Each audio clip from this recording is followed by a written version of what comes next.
friends, today we are going to do the fifth step. In the fourth step, we have completed 2 lines of each side.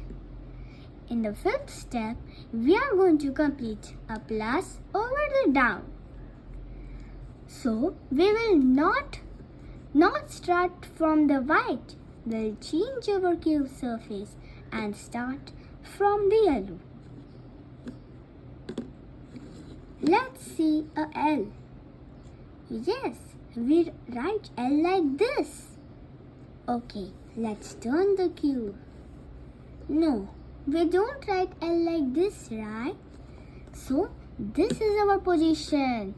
Now, we are going to start the formulas.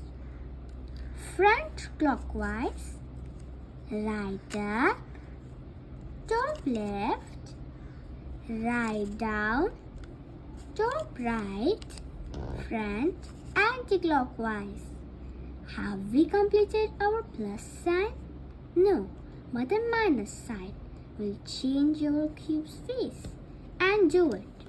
Front clockwise, right up, top left, right down, top right, front anti-clockwise. Yes, we have completed our plus sign. So our first step is over. Bye.